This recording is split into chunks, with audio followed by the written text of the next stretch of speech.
നമസ്കാരം. ഏത് മെയിൻ ഡിഷിൻ്റെ കൂടെയും സെർവ് ചെയ്യാൻ പറ്റുന്ന ഒരു സൈഡ് ഡിഷാണ് ഇന്ന് നമ്മൾ ചെയ്യാൻ പോകുന്നത്.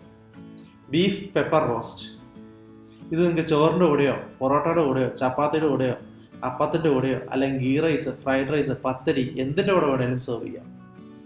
Guys, my name is Shaan and welcome to the video.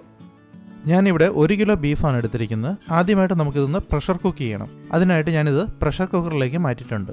ഇനി ഇതിലേക്ക് 1 ടേബിൾ സ്പൂൺ കൊറിയാണ്ടർ പൗഡർ, മല്ലിപ്പൊടി, 1/2 ടേബിൾ സ്പൂൺ മുളക് പൊടി, 1/4 ടീസ്പൂൺ മഞ്ഞൾ പൊടി, 1/2 table spoon crushed pepper. Crushed pepper എന്ന് പറയുമ്പോൾ നമ്മൾ വീട്ടിൽ തന്നെ മിക്സിയിൽ ക്രഷ് ചെയ്തെടുത്ത പെപ്പറാണ് ആവശ്യം. 1 teaspoon home made garam masala. Home made garam മസാലയുടെ റെസിപ്പി ഞാൻ മുമ്പ് പോസ്റ്റ് ചെയ്തിട്ടുണ്ട്. അതിൻ്റെ ലിങ്ക് ഞാൻ ഡിസ്ക്രിപ്ഷനിൽ കൊടുത്തിട്ടുണ്ട്. ഇനി ഹോം മെയ്ഡ് ഗരം മസാല ഇല്ലെങ്കിൽ നിങ്ങൾക്ക് ഏതെങ്കിലും മീറ്റ് മസാല ഉപയോഗിക്കാവുന്നതാണ്. മീറ്റ് മസാല ആകുമ്പോൾ 1 ടേബിൾ സ്പൂൺ ചേർക്കണം. ഹോം മെയ്ഡ് ഗരം മസാല ആണെങ്കിൽ 1 ടീസ്പൂൺ മതിയാവും. ഇനി ഒരു 6 വെളുത്തുള്ളി ചോപ്പ് ചെയ്തത്, 1 ഇഞ്ച് നീളമുള്ള ഇഞ്ചി ചോപ്പ് ചെയ്തത്, 2 പച്ചമുളക് ചോപ്പ് ചെയ്തത്, 1/2 ടീസ്പൂൺ ഉപ്പ്, ടീസ്പൂണാണ് ടേബിൾ സ്പൂൺ അല്ല, 1 ടീസ്പൂൺ ലൈം ജ്യൂസ്. ഇത്രയും ചേർത്തിട്ട് ഇത് നന്നായിട്ടൊന്ന് മിക്സ് ചെയ്യണം.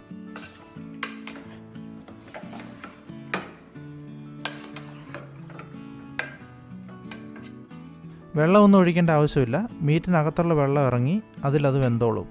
ഇനി ഇത് അടച്ചു വെച്ച് ഫസ്റ്റ് വിസിൽ വരുന്നിടം വരെ ഹൈ ഫ്ലെയിമിൽ വേവിക്കുക. ഫസ്റ്റ് വിസിലിന് ശേഷം അടുത്ത 2-3 വിസിൽ വരുന്നിടം വരെ ലോ ഫ്ലെയിമിൽ വേവിക്കുക. അതിനുശേഷം തീ ഓഫ് ചെയ്ത് 15 മുതൽ 20 മിനിറ്റ് സമയം വരെ പ്രഷർ കുക്കർ അനക്കാതെ അവിടെ വെക്കുക. വിസിലുകളുടെ എണ്ണം കൃത്യമായി പറയാൻ പറ്റില്ല. അത് ഓരോ രാജ്യത്തും കിട്ടുന്ന ബീഫിൻ്റെ വേവ്, പ്രഷർ കുക്കറിൻ്റെ ബ്രാൻഡ് അല്ലെങ്കിൽ ആ പ്രഷർ കുക്കറിൻ്റെ വലിപ്പം, ഇതിനെല്ലാം ഡിപ്പെൻഡ് ചെയ്തിരിക്കും. ഫോർ എക്സാമ്പിൾ, ഇന്ത്യയിൽ കിട്ടുന്ന ബീഫ് വേവാൻ അല്പം ബുദ്ധിമുട്ടുള്ളതായിരിക്കും. അത് ചിലപ്പോൾ 2 മുതൽ 5 വിസിൽ വരെയൊക്കെ പോവാറുണ്ട്. ബീഫിനകത്തു നിന്നുള്ള വെള്ളമൊക്കെ ഇറങ്ങി അത് നന്നായി വെന്തിട്ടുണ്ട്. ഇനി ഇതിനെ നമുക്ക് റോസ്റ്റ് പരുവത്തിലാക്കിയെടുക്കണം. അതിനായിട്ട് ഒരു പാൻ ചൂടാക്കി അതിലേക്ക് 3 ടേബിൾ സ്പൂൺ നെയ്യ് ഒഴിക്കുക. നെയ്യില്ലെങ്കിൽ നിങ്ങൾക്ക് കോക്കനട്ട് ഓയിൽ ഉപയോഗിക്കാവുന്നതാണ്. നെയ്യ് ചൂടായി കഴിഞ്ഞ് അതിലേക്ക് 1/2 ടീസ്പൂൺ കടുക് ചേർത്ത് അത് പൊട്ടിത്തീരുന്നതിനായി വെയിറ്റ് ചെയ്യുക. തീ ഒരു മീഡിയം ഫ്ലെയിമിലേക്ക് വെച്ച ശേഷം 1 ഇഞ്ച് നീളമുള്ള ഇഞ്ചിയുടെ കഷ്ണം ചെറുതായി ചോപ്പ് ചെയ്തതും 6 വെളുത്തുള്ളി ചെറുതായിട്ട് ചോപ്പ് ചെയ്തതും ചേർത്ത് ഇളക്കുക. അതിനുശേഷം ഒരു 30 ചെറിയുള്ളി സ്ലൈസ് ചെയ്ത് ഇതിലേക്ക് ചേർത്ത് ഇളക്കണം. എത്ര ചെറിയുള്ളി ചേർക്കുന്നോ അത്രയും ടേസ്റ്റ് കൂടും. കുറഞ്ഞതൊരു 25 എണ്ണമെങ്കിലും ചേർക്കുക. നമുക്ക് അല്പം കറിവേപ്പിലയും ഒരു 1/2 ടീസ്പൂൺ ഉപ്പും ചേർത്ത് ഇളക്കാം. 1/2 ടീസ്പൂണാണ്, ടേബിൾ സ്പൂൺ അല്ല. നേരത്തെ നമ്മൾ 1.5 ടീസ്പൂണാണ് ചേർത്തത്, ഇപ്പോൾ ഒരു 1/2 ടീസ്പൂൺ കൂടെ. ടോട്ടൽ 2 ടീസ്പൂൺ ഉപ്പാണ് നമ്മൾ ഈ കറിയിൽ ചേർത്തിരിക്കുന്നത്. ഇനി ഇതൊരു ഗോൾഡൻ ബ്രൗൺ കളർ ആവുന്നത് വരെ മീഡിയം ഫ്ലെയിമിൽ ഇളക്കി കൊടുക്കുക.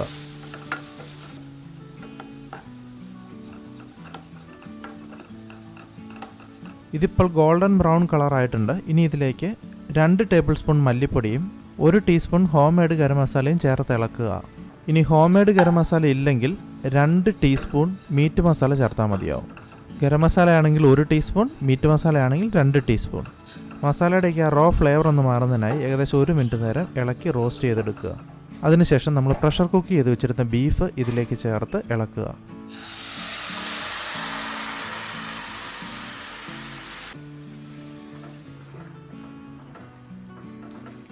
നമുക്കിതൊരു റോസ്റ്റ് പരുവത്തിലാണ് വേണ്ടത്. അതുകൊണ്ട് അധികമുള്ള വെള്ളം ഒന്ന് തിളപ്പിച്ച് വറ്റിച്ചെടുക്കുക.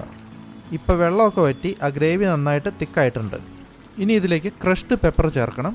നമുക്ക് 1/2 ടേബിൾ സ്പൂൺ മുതൽ 1 ടേബിൾ സ്പൂൺ വരെ ചേർക്കാവുന്നതാണ്. നിങ്ങൾക്ക് എത്രത്തോളം എരിവ് വേണോ അതിനനുസരിച്ച് ചേർക്കുക. ഞാനിവിടെ 1 ടേബിൾ സ്പൂണാണ് ചേർക്കുന്നത്. ഇനി ഇത് ഒന്ന് നന്നായിട്ട് ഇളക്കി യോജിപ്പിക്കണം. ഉപ്പും പുളിയൊക്കെ ഒന്ന് നോക്കുക. ഒരല്പം കൂടെ പുളി വേണം തോന്നുവാണെങ്കിൽ കുറച്ച് ലൈം ജ്യൂസ് ആഡ് ചെയ്യാവുന്നതാണ്. ഏകദേശം 1 മിനിറ്റിന് ശേഷം നിങ്ങൾക്കിത് തീ ഓഫ് ചെയ്ത് സെർവിങ് ഡിഷിലേക്ക് മാറ്റാവുന്നതാണ്. ഒരു 10-15 മിനിറ്റിന് ശേഷം സെർവ് ചെയ്യുന്നതായിരിക്കും നല്ലത്.